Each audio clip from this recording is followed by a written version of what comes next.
안녕하세요. 오늘 당신과 함께 깊이 파고들어 볼 주제는 바로 산전 필라테스입니다. 그런데 그냥 임산부를 위한 운동, 이 정도가 아니고요. 그 중심에 배아학이라는 어쩌면 조금은 생소할 수 있는 분야가 어떻게 자리 잡고 있는지에 대한 이야기예요. 네, 반갑습니다. 임신 중 운동이 단순히 동작을 좀 부드럽게 바꾸는 것, 그 이상의 의미를 갖는다는 걸 캐롤라인 버거 전문가의 통찰을 통해 한번 알아보겠습니다. 네, 오늘 나눌 이야기는요. 필라테스 강사가 왜 거의 아마추어 생물학자처럼 생각해야 하는지에 대한 이야기라고 할 수 있겠네요. 와, 아마추어 생물학자라니요. 이 지식이 단순히 그냥 흥미로운 사실, 여기서 끝나는 게 아니고요. 임산부를 위한 운동 프로그램을 어떻게 근본적으로 재설계하게 만드는지, 그리고 왜 이게 안전과 직결되는 아주 중요한 문제인지 그 핵심을 좀 짚어보려고 합니다. 시작부터 아주 흥미로운데요. 그럼 가장 핵심적인 주장부터 바로 들어가 보죠. 자료를 보니까 배아 발달 단계를 모르면 좋은 산전 필라테스 수업을 설계할 수 없다. 굉장히 단호한 문장이 있더라고요. 왜 이렇게까지 강하게 이야기하는 건가요? 임신을 그냥 단순히 몸이 무거워지는 과정이라거나 아니면 운동 강도를 낮춰야 하는 시기로만 보면 그 큰 그림을 놓치기 때문입니다. 아, 임신 기간 동안 여성의 몸에서는요, 생물학적, 형태학적, 또 호르몬적 변화가 아주 정교하게 짜인 교향곡처럼 계속해서 일어나거든요. 교양곡이요. 네, 배아학은 바로 그 악보를 읽는 법을 가르쳐주는 강사를 위한 일종의 나침반인 셈이죠. 나침반이라. 그러니까 단순히 임신 10주차, 20주차 이렇게 시간으로만 보는 게 아니라는 거네요. 그 시기에 몸 안에서 구체적으로 어떤 일이 벌어지고 있는지를 봐야 한다는 말씀이시군요. 바로 그겁니다. 생물학적 창문이라는 개념으로 접근하게 되는 거죠. 생물학적 창문이요? 네, 예를 들어서 임신 초기 상반기열을 그냥 막연하게 시작 단계 이렇게 보는 게 아니에요. 심장, 뇌, 팔다리 같은 주요 장기가 모두 형성되는 기관 형성기라는 걸 이해하게 되는 겁니다. 이 시기의 민감성이 그냥 임신 기간 내내 똑같은 게 아니거든요. 아, 특정한 리듬을 갖는다는 걸 아는 것. 그게 모든 것의 출발점입니다. 소스에 나온 다이아드라는 표현이 정말 인상 깊었어요. 보통은 이제 산모의 몸이 태아를 품고 있다 이렇게 생각하는데 이건 마치 태아랑 산모가 별개가 아니라 서로 막 대화하고 영향을 주고받는 하나의 통합된 시스템 이런 의미로 들리거든요. 정확히 보셨습니다. 그게 바로 관점의 전환이죠. 아, 우리는 흔히 산모가 주체라고 생각하지만 사실 태아 역시 산모의 몸을 적극적으로 변화시키는 또 다른 주체예요. 예를 들면 태반이 형성되면서 릴렉신이라는 호르몬이 분비되는데요. 릴렉스요? 들어본 것 같아요. 네, 이 호르몬이 출산을 돕기 위해서 온몸의 인대를 아주 부드럽게 이완시키는 역할을 합니다. 아, 그게 바로 임신 중에 관절이 좀 약해지는 느낌? 그런 게 드는 이유군요. 맞습니다. 관절의 가동성은 커지지만 안정성은 툭 떨어지는 거죠. 자, 이때 필라테스 기구인 리포머에 누워서 다리 운동을 한다고 한번 상상해 보세요. 네. 강사가 이렇게 이완된 인대에 대한 이해 없이 평소처럼 그냥 강한 저항의 스프링을 건다면 어떻게 될까요? 관절에 무리가 가겠네요. 근육을 강화하는 게 아니라 이미 불안정한 골반 관절을 더 흔들어버리는 결과를 낳을 수 있습니다. 즉, 태아의 발달이 산모의 생체 역학을 바꾸고 이게 우리의 운동 전략을 완전히 새로 짜도록 요구하는 겁니다. 와, 방금 그 예시 하나로 모든 게 명확해지는 느낌입니다. 태아의 발달 단계를 모른다는 건 말하자면 도로 상황도 모르고 그냥 과속하는 거랑 마찬가지일 수 있겠군요. 그렇죠. 그렇다면 강사들이 꼭 알아야 할 배아 발달의 핵심 단계 어떤 것들이 있을까요? 물론 모든 걸 다 알 필요는 없지만 운동 설계에 직접적인 영향을 미치는 몇 가지 이정표는 반드시 알아야 합니다. 수정과 세포 분열, 자궁에 자리 잡는 착상, 그리고 몸의 기본 설계도인 세 개의 배엽이 만들어지는 낭배 형성, 마지막으로 가장 중요한 신경관 형성입니다. 잠깐만요. 지금 말씀하신 용어들은 사실 대부분의 사람들이 고등학교 생물 시간 이후로 처음 들어봤을 것 같아요. 그렇죠. 솔직히 필라테스 강사가 이걸 다 외워야 하나요? 아니면 이 중에서 이것만큼은 절대 잊으면 안 된다 하는 가장 중요한 개념이 있을까요? 예를 들어 마지막에 말씀하신 신경관 형성, 이건 왜 그렇게 중요한 건가요? 아주 좋은 질문입니다. 전부 암기할 필요는 없죠. 하지만 신경관 형성만큼은 반드시 이해해야 합니다. 네. 이 시기는 보통 임신 3주에서 4주 차에 일어나는데요. 이때 만들어지는 신경관이 바로 아기의 뇌와 척수가 돼 중앙신경계의 가장 기초적인 구조물이거든요. 3, 4주차면? 정말 초기네요. 맞습니다. 말 그대로 생명의 컨트롤 타워를 짓는 시계인 거죠. 컨트롤 타워를 짓는 시기라니 정말 중요한 때네요. 그럼 그 시기에는 구체적으로 왜 조심해야 하는 거죠? 이게 바로 강사의 윤리적 책임과 연결되는 부분입니다. 이때는 불필요한 스트레스 요인을 최소화하는 게 무엇보다 중요해요. 스트레스 요인이요? 네.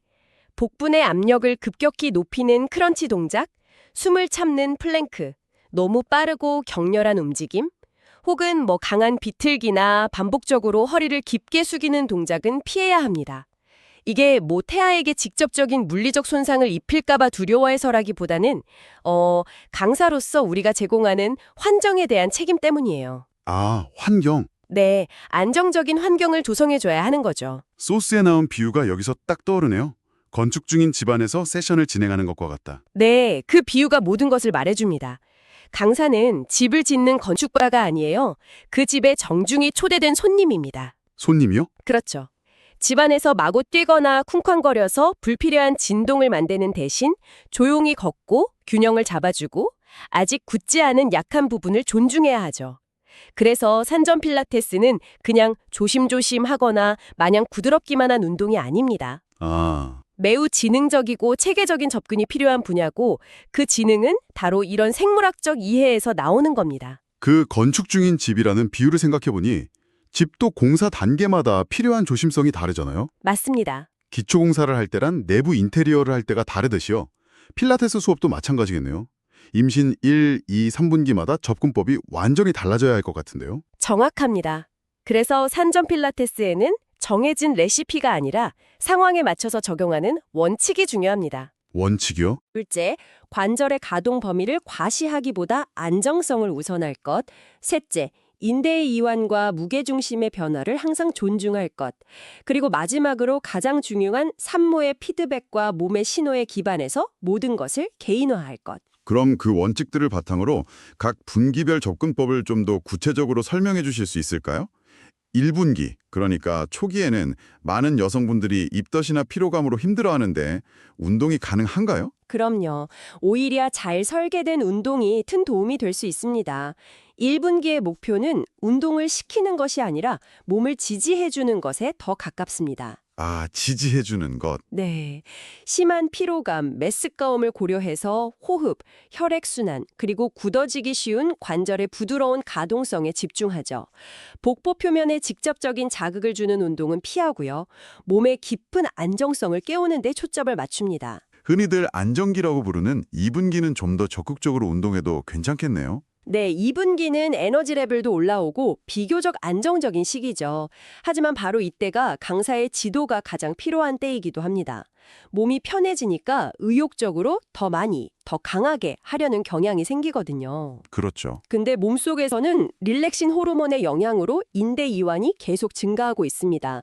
따라서 강사는 가동 범위를 과시하는 동작, 예를 들어서 다리를 머리 위로 번쩍 들어올리는 과한 스트레칭 대신에요. 안정성을 유지하면서 근력을 키우는 방식으로 이끌어야 합니다. 아, 자세를 유지해주는 등, 엉덩이, 어깨 주변 근육을 강화하기에 아주 좋은 시기죠. 신체 변화가 가장 극적인 3분기는 어떤가요? 배가 많이 나오면서 허리 통증을 호소하는 분들도 많잖아요. 맞습니다. 3분기에는 무게중심이 앞으로 크게 쏠리고 자궁이 횡격막을 밀어 올려서 호흡이 짧아집니다. 이때는 동작의 범위를 줄이고 속도를 늦추면서 편안함과 안전을 최우선으로 해야 합니다. 네. 특히 바로 누운 자세를 오래 유지하는 것은 피해야 하는데요. 커진 자궁의 무게가 몸의 주요 혈관인 대정맥을 압박할 수 있기 때문입니다. 아, 그래서 임산부들이 똑바로 누우면 어지럽다고 하는 거군요. 이게 단순히 불편함의 문제가 아니라 산모랑 태아 모두에게 가는 혈액 공급과 관련된 중요한 문제였네요. 그렇습니다. 하지만 이걸 너무 극적으로 설명해서 산모에게 불필요한 공포감을 줄 필요는 없어요. 그저 자유롭게 숨쉬고 가장 편안하다고 느껴지는 자세를 찾아볼게요 라고 부드럽게 안내하면서 자연스럽게 측면으로 눕거나 상체를 살짝 높여주는 것. 그게 현명한 방법입니다. 이제 기구 이야기로 넘어가 보죠. 많은 강사들이나 임산부들이 리포머나 캐딜락 같은 기구 사용을 왠지 모르게 좀 두려워하는 경향이 있는 것 같아요. 왠지 더 위험할 것 같다는 생각 때문일까요? 오히려 그 반대인 경우가 많습니다.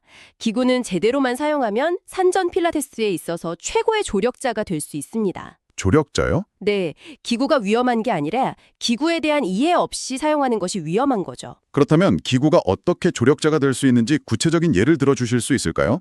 예를 들어 임신 32주차 여성이 스쿼트랑 비슷한 하체 운동을 한다고 할 때 매트에서 하는 거랑 리포머에서 하는 건 어떻게 다른 경험을 제공하나요? 아주 좋은 예시입니다.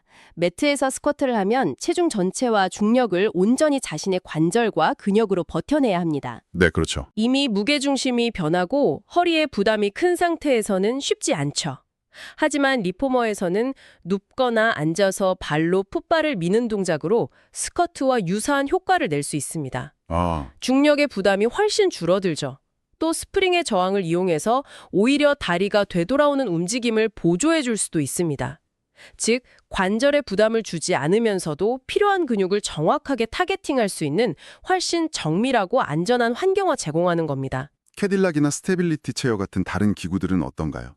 캐딜락은 통제의 실험실이라고 부를 수 있어요. 통제의 실험실이요? 네, 다양한 바와 스트랩을 이용해서 몸을 지지해주거나 움직임을 보조해주기 때문에 평소라면 불안했을 스트레칭이나 분절 운동을 안전하게 시도해볼 수 있죠. 반면에 스테빌리티 치어는 지지 기반이 좁아서 안정성을 아주 많이 요구합니다.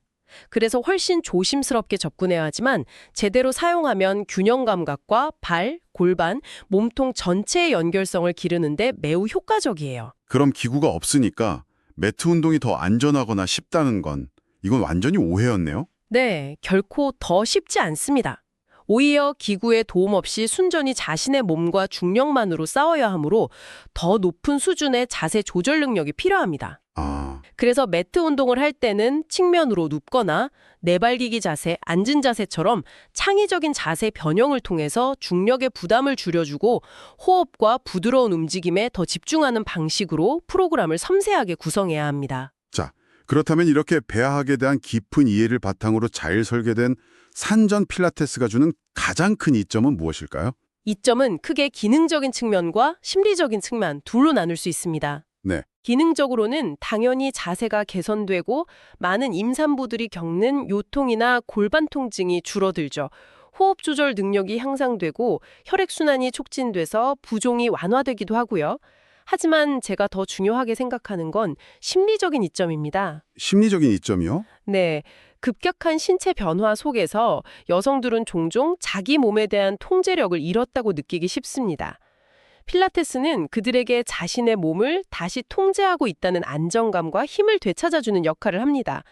임신은 단순히 생체 역학적인 사건이 아니라 한 사람의 정체성이 흔들리는 실존적인 사건이기도 하니까요. 반대로 강사가 이런 지식 없이 그저 일반적인 운동의 변형으로만 수업을 진행했을 때 발생할 수 있는 구체적인 위험에는 어떤 것들이 있을까요? 이런 동작은 위험하니 하지 마세요라는 그런 목록 이상의 위험이 있을 것 같습니다. 물론입니다.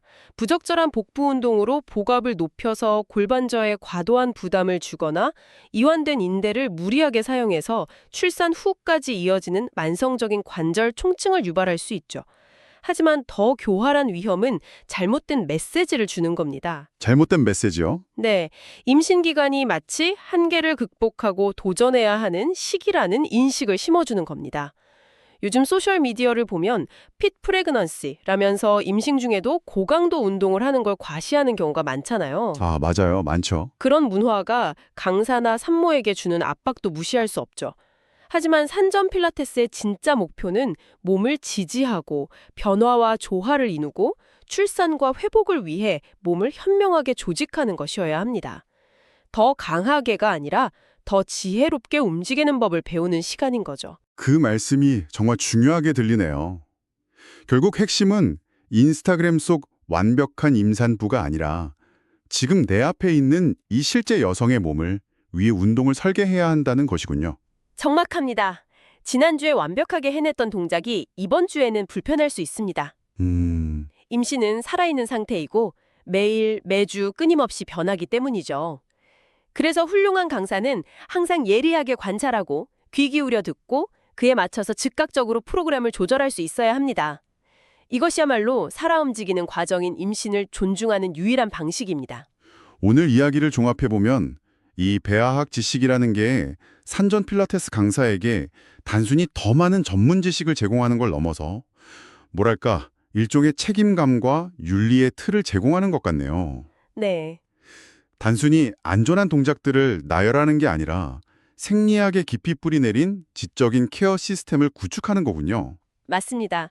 그리고 이 지식은 강사에게 또 다른 아주 중요한 도구를 줍니다. 어떤 도구죠? 바로 산부인과 의사나 물리치료사 같은 다른 전문가들과 소통할 수 있는 언어입니다. 아, 언어요. 산모님이 골반이 불안정해요 라고 막연하게 말하는 대신 릴락슨 호르몬의 영향으로 천장관절에 이완이 심하니 다친 사슬 운동으로 안정성을 강화하는 데 집중하고 있습니다. 이렇게 말할 수 있게 되는 거죠. 이를 통해 필라테스 강사가 고립된 전문가가 아니라 임산부를 위한 통합적인 케어 생태계의 중요한 일원이 될 수 있습니다. 마지막으로 당신에게 이런 질문을 한번 던져보고 싶고요. 오늘 우리가 나눈 것처럼 임신 기간 동안 지능적으로 설계된 운동을 경험하는 것이 단지 그 10개월의 편안함으로 끝나는 걸까요? 아니면 이것이 당신의 산후 회복 과정, 더 나아가 만성적인 통증을 예방하고 스트레스와 수면의 질을 관리하는 방식에까지 평생에 걸쳐 어떤 긍정적인 영향을 미칠 수 있을까요? 이 질문에 대한 답을 찾아가는 과정이 앞으로 우리 모두에게 중요한 여정이 될 것 같습니다.